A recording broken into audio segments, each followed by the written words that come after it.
DGP Sridhar Reddy గారిని నేను request చేస్తా ఉన్నా, మీ పోలీసు వాళ్ళు ఇక్కడ చేస్తున్నటువంటి వ్యవహారాన్ని గమనించండి.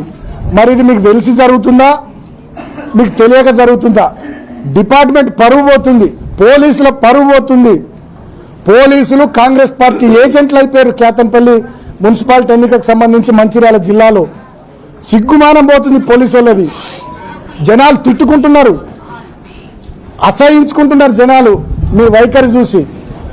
గింత జరిగిన తర్వాత ఇలా నేను జైలుకి వెళ్ళి బయటకు వచ్చిన తర్వాత కూడా ఇప్పుడు నాకు లేటెస్ట్గా అందిన వార్త ఇది. ఇంకా కౌన్సిలర్ల మీద పిటిషన్లు వాళ్ళ చుట్టాలయో వాళ్ళకి తెలిసిన వాళ్ళు తీసుకొని మేమే మా కౌన్సిలర్లను కిడ్నాప్ చేసినట్టు మా మీద మళ్ళీ కేసులు ఎఫ్ఐఆర్లట. ఇవ అన్యాయం పాడగల. ఇక గింత జరిగిన తర్వాత ఇంకేముంటుంది? ఇక ఎటు పోతుంది ఈ ప్రాంతము, ఎటు పోతుంది ఈ రాష్ట్రము, ఏమనుకోవాలిగా? ఇక నేను కేతంపల్లి ప్రజలకు విజ్ఞప్తి చేస్తున్నా, ఇక ఈ మున్సిపాలిటీ ఎన్నికని మీరే తేల్చాలిగా. ఇక మరి నేనేం చేయాలిగా?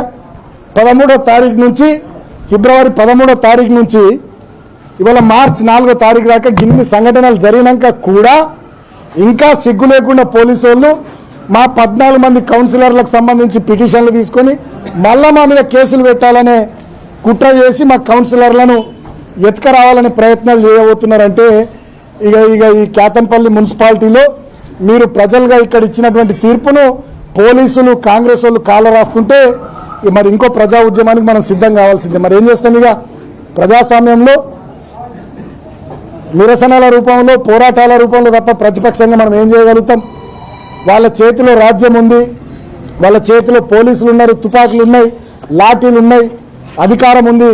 అక్కడ రేవంత్ రెడ్డి ఉన్నాడు నియంత, ఇక్కడ ఇంకా చోటా నియంత వివేక్ ఉన్నాడని చెప్పి పోలీసులు ఈ స్థాయిలో పెట్టలేకపోతే ఏం చేయాలి? ఇక